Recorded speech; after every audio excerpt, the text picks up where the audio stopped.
pasamos a la siguiente intervención, que se basa en la evaluación de riesgo, vigilancia y medidas preventivas. La ponente es Elena Baños Álvarez, de Medicina Preventiva y Salud Pública de la Unidad de Prevención, Promoción y Vigilancia de la Salud del Área de Gestión Sanitaria de Sevilla Sur. Adelante, Elena. Hola Nicola, muchísimas gracias por darme la oportunidad a Nicola y a toda la consejería de participar en este webinario, que me parece realmente importante dadas las circunstancias que vivimos el año pasado. No sé si se ve, estoy intentando compartir la pantalla y ponerla en presentación. Se ve y ahora se ve en formato presentación. Elena, Vale, gracias. perfecto. Muchísimas gracias. Bueno, como ha dicho Nicola, a mí me corresponde hablaros de evaluación de riesgo, de vigilancia y de medidas preventivas. Los compañeros de salud ambiental ya nos han comentado que, bueno, que se trata de una enfermedad, bueno, de una enfermedad vírica que tiene un ciclo complejo porque requiere la participación de un vector, que es un mosquito. Ahí tenéis, bueno, al sospechoso habitual, ya lo han dicho, se trata del mosquito de género Culex. Y yo os pongo al lado un poco los hábitos, que es como las cartas Pokémon que tienen mis niños chicos, pero que a todos los que tenemos que hacer la encuesta epidemiológica nos sirve mucho conocer cuáles son los hábitos de este pequeño bicho, porque como han dicho, tiene, bueno, tiene mayor actividad durante el crepúsculo y por la noche. Además, es bueno que sepamos que se trata de un mal volador, que no se aleja mucho del lugar donde cría, que le gustan los espacios interiores, no tiene ningún problema en que haya aire acondicionado para poder entrar en las casas y normalmente su picadura produce picor y suele ser dolorosa. Esto cuando le preguntas a un paciente pues nos puede ayudar de que realmente sí se acuerde de que le picó o no le picó un mosquito, pero hay ocasiones que, bueno, que del dicho al hecho hay un trecho y hay muchas veces que le preguntas a un paciente si recuerda si le ha picado un mosquito y teniendo una fiebre ni lo confirma te dice, no, si a mí no me pica, le pican a mi mujer. Entonces ves que la mujer se levanta la falda y efectivamente tiene las piernas enteras llenas de picotazos y el paciente no tiene ninguno y no recuerda que le haya picado ningún mosquito. Eso nos puede suceder. Como han dicho los compañeros, bueno, pues es un ciclo complejo que requiere la picadura del mosquito a una ave que esté enferma.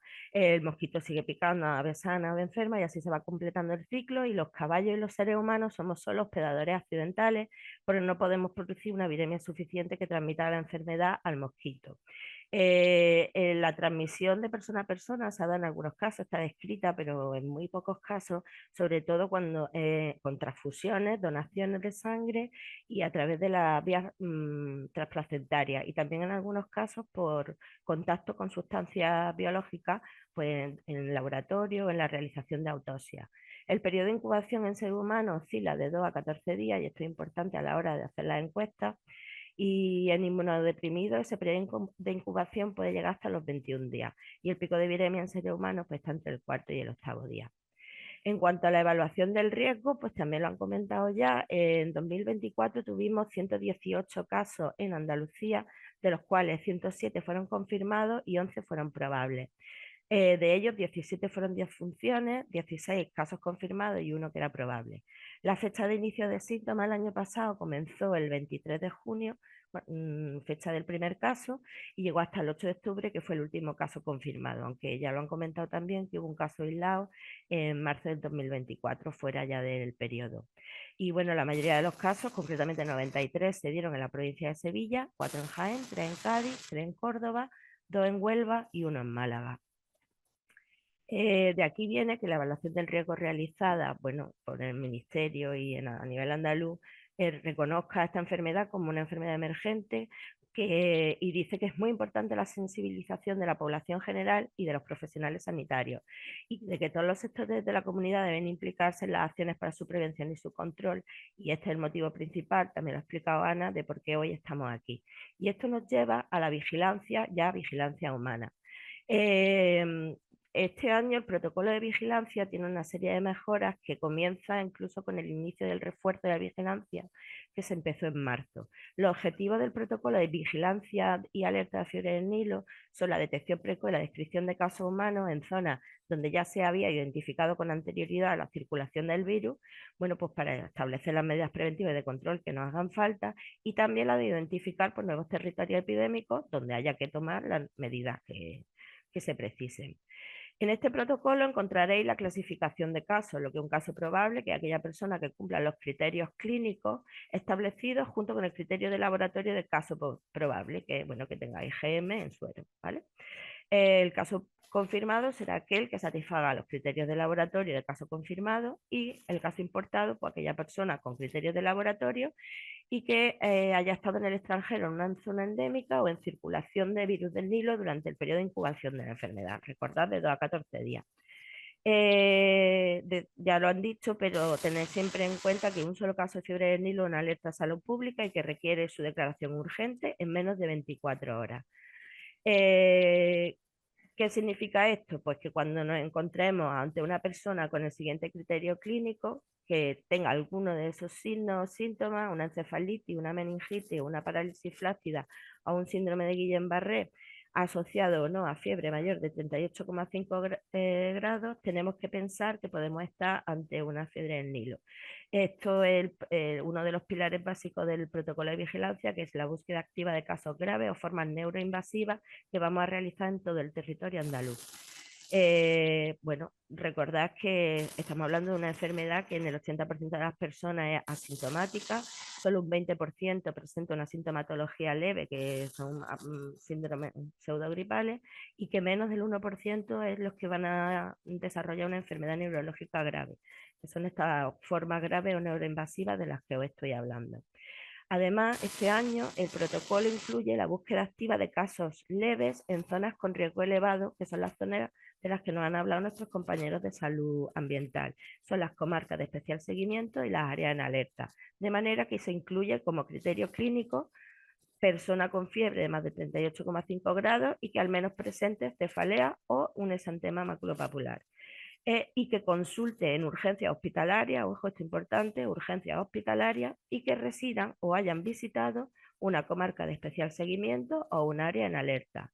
Ya los compañeros han explicado cuáles son las áreas en alerta, que tienen una temporalidad de 4 semanas si no hay nuevos casos de circulación de virus en ese terreno y si se han tomado las medidas de corrección necesarias. Luego tenemos las comarcas de especial seguimiento, que son los municipios donde se han encontrado casos previamente. Tenemos dos, CES1, que incluye el término municipal de Tarifa, Barbate, Vejer de la Frontera, Benaluz, Casas Viejas y Medina Sidonia, y CES2, que es el término municipal de Coria del Río, Dos Hermanas, la Puebla del Río, Palomares del Río, Los Palacios y Villafranca, Almensilla y Bollullos de la Mitación.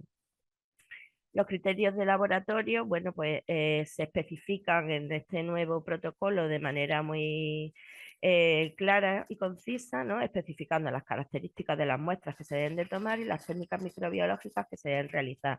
No será lo mismo si estoy ante una enfermedad neurológica que si estoy ante una enfermedad leve. Ante una enfermedad grave tendré que tomar muestras de líquido cefalorraquídeo, sangre, suero y orina, y ante una enfermedad leve solo necesitaré sangre. Ahí lo veis, los criterios de laboratorio, yo no voy a entrar porque lo van a explicar la compañera del Hospital Virgen de la Nieves de Granada. Pero bueno, a grandes modos lo que dice el protocolo es que para que sea caso confirmado necesito aislamiento cultivo de virus en una muestra clínica, la detección de ácido nucleico viral en la muestra clínica, la PCR, la detección de anticuerpos específicos IgM en líquido cefalorraquídeo o valores elevados en suero de anticuerpos IgM específicos junto con detención de anticuerpos IgG y confirmación por neutralización, y que el criterio de laboratorio, caso probable, la detección de IgM específico en suero. El protocolo establece la creación de un segundo laboratorio referente en Andalucía. Ya no solo tenemos el Virgen de la Nieves, sino que también vamos a contar con el Virgen del Rocío. La secuenciación de las muestras positivas de genómicas del virus del Nilo en muestras positivas, Y también se va a estudiar los virus toscana en todos los casos que se vaya a estudiar el virus del Nilo. Y cuando se descarte como agente causal tanto virus del Nilo como toscana, entonces también se hará el estudio de virus Husutu. Bien, pues si me encuentro ante una forma neuroinvasiva que acude al hospital y que tengo la sospecha de que puedo estar ante una fiebre del Nilo, ¿qué tengo que hacer? Pues lo primero que tengo que hacer antes de plantearme realizar el estudio de laboratorio es declararlo, ¿vale? Y declararlo como sospecha de una meningitis vírica o bien de una parálisis flácida. Los compañeros lo han explicado claramente, necesitamos poder realizar la encuesta epidemiológica en menos de 24 horas con el objetivo de identificar de manera precoz cualquier territorio en el que haya circulación del virus y poder tomar las medidas preventivas necesarias. Y esta encuesta no es una encuesta cualquiera, tiene muchas peculiaridades y requiere, bueno, muchas veces hacer muchas reencuestas del mismo paciente. Pensad que si además se trata de una forma neuroinvasiva, probablemente el paciente no esté en condiciones de ser encuestado de ninguna de las maneras, sino que tendremos que hablar con convivientes, con personas cercanas y eso va a requerir muchísima colaboración por parte de muchas personas. Necesitamos saber, como ya han dicho previamente, pues si la persona dónde vive, cuáles son sus movimientos habituales en los 14 últimos días antes del inicio de síntomas, si se ha ido de viaje, si ha dormido fuera, si sale de casa, a qué hora sale de casa, si va al trabajo, si hace alguna parada por el camino para desayunar, para almorzar, o sea, cualquier movimiento de esa persona. También necesitamos saber si toma medidas de precaución personales, si tiene mosquiteras en casa, o sea, cualquier tipo de dato que nos pueda ayudar a localizar dónde se produce esa picadura, que como ya ha dicho los compañeros, es muy importante poder identificar el lugar exacto, pero no es tan fácil de conseguir. ¿Cómo hago esa declaración? Bueno, pues si estoy en horario de lunes a viernes de 8 a 3, ya lo sabéis. En atención hospitalaria se pone en contacto con medicina preventiva, si es un centro público, un centro privado lo hará directamente con epidemiología de la delegación territorial. Y a partir de ahí ya empieza toda la secuencia de activación del sistema de vigilancia. Si estoy fuera de este horario de 3 a 8, si es festivo o si es fin de semana, a las 24 horas del día, la declaración, recordad como meningitis vírica, se hará al 061, que son los que se pondrán en contacto con epidemiología provincial que se encuentre de guardia. Y si lo que tengo es uno de esos pacientes con sintomatología leve, bueno, pues paciente con sintomatología leve que acuda a un servicio de urgencia hospitalaria y que resida en una o haya visitado una comarca de especial seguimiento o un área en alerta, si pienso que puedo estar ante una fiebre del Nilo, tomaré muestras, únicamente muestras de sangre completa para realizar la PCR y se enviarán al laboratorio de referencia. Ya os hemos dicho que va a haber dos. Si estoy en Cádiz, Córdoba, Huelva o Sevilla, se enviarán al Hospital Universitario Virgen del Rocío. Si estoy en Almería, Granada, Jaén y Málaga, se enviarán al Hospital Universitario Virgen de las Nieves. Y única y exclusivamente cuando se confirme por PCR, haremos la declaración, ya así como casos confirmados de fiebre del Nilo, y ahí es cuando habrá que hacer la encuesta epidemiológica en menos de 24 horas tras la confirmación. Esta encuesta ya resulta un poco más sencilla porque el paciente está en otras condiciones clínicas y es bastante más sencillo porque se puede hablar directamente con el paciente y no hay que pasar por segundas personas ni por terceras, ¿vale? A modo resumen rápido de las actualizaciones del nuevo protocolo, bueno, inicio del refuerzo de la vigilancia en marzo, como he dicho, búsqueda activa de casos graves o formas neuroinvasivas en todo el territorio andaluz, búsqueda activa de casos leves en zonas con riesgo elevado, recordar las comarcas de especial seguimiento y en áreas en alerta, se crea un segundo laboratorio de referencia en Andalucía, se estudia el virus toscana en todos los casos y cuando se descarte virus toscana y virus del Nilo, entonces se estudiará virus Husutu y se hará la secuenciación genómica del virus del Nilo en las muestras que resulten positivas por PCR. Además, en el protocolo se actualiza toda la información referente a los laboratorios, especificando características de muestra y técnicas microbiológicas. Se incluye el criterio clínico de enfermedad leve también para la búsqueda activa de casos. Se hace la nueva clasificación de niveles de riesgo para los territorios y además se crea un circuito de comunicación para que todos los agentes que están implicados en la vigilancia del virus del Nilo, humanas o animal o en todas las etapas de las mismas, bueno, pues estén en comunicación y conozcan cuáles son los niveles de riesgo y qué área en concreto se encuentra en alerta en cada momento. Y bueno, ya recordar el establecimiento máximo de las 24 horas para cumplimentar la encuesta y que se trata de una encuesta epidemiológica que lo que pretende es localizar dónde se ha encontrado esa persona en todo momento durante el periodo de incubación y especialmente si recuerda o no recuerda momentos de picadura y las medidas preventivas que pueda tomar y que nos puedan orientar para la localización concreta del mosquito. Y ya como último, medidas preventivas, y esto ya no es como profesionales sanitarios, sino como, bueno, como posibles receptores de la enfermedad, medidas preventivas que debemos tomar son la educación dirigida a toda la población, ¿no? Y el control en el ambiente peridoméstico.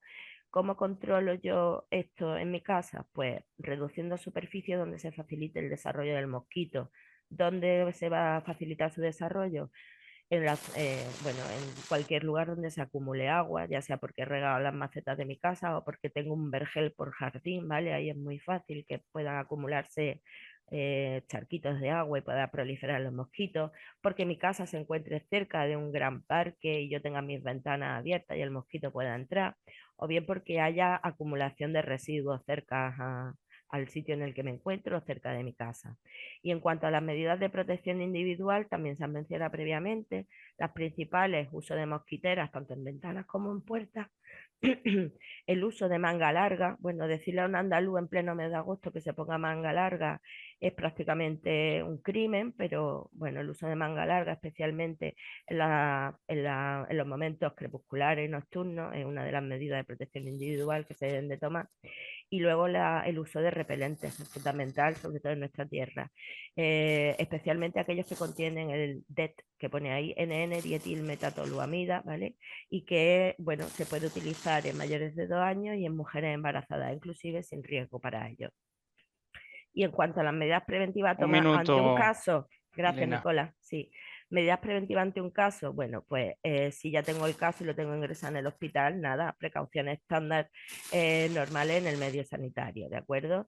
En cuanto a las actuaciones medioambientales, lo han comentado los compañeros, primero la identificación de los posibles focos larvarios gracias a la encuesta epidemiológica realizada, identificación de qué especies hay presentes y la delimitación de las áreas de riesgo que haya, y luego el uso de las herbicidas si consideran que son necesarios y que estén autorizados. Y luego también hay que tener en cuenta las medidas de precaución para donación de sangre, que las van a comentar más adelante, pero bueno, a modo de introducción, que sepáis que se recomienda la exclusión durante 28 días de la posible donación de sangre o de órganos tras abandonar una zona en la que se detecten casos de transmisión a humanos. ¿Vale? Y esto es importante y por eso es importante identificar dónde se encuentran los mosquitos y a qué áreas afectan. Y con esto, nada, muchísimas gracias por vuestra atención. Muchas gracias, Elena, por tu intervención. Pues hasta ahora hemos visto la importancia de los niveles de riesgo a nivel de Andalucía que marcan determinadas intervenciones, no solo a nivel de control vectorial por parte de los compañeros de protección de la salud, sino también a nivel asistencial, como la búsqueda de casos leves y la importancia de fortalecer la identificación de las formas neuroinvasivas. Efectivamente, pues en la temporada pasada tuvimos casos humanos también en Málaga y Jaén. En esta temporada se ha detectado presencia de mosquitos con fiebre del Nilo, con virus del Nilo, también en Almería. De allí la importancia de que este protocolo nuevo de vigilancia realmente abarque esta vigilancia y la extienda a toda Andalucía. Y de allí, como bien has remarcado tú, Elena, la importancia del diagnóstico de la meningitis vírica y la declaración a salud pública.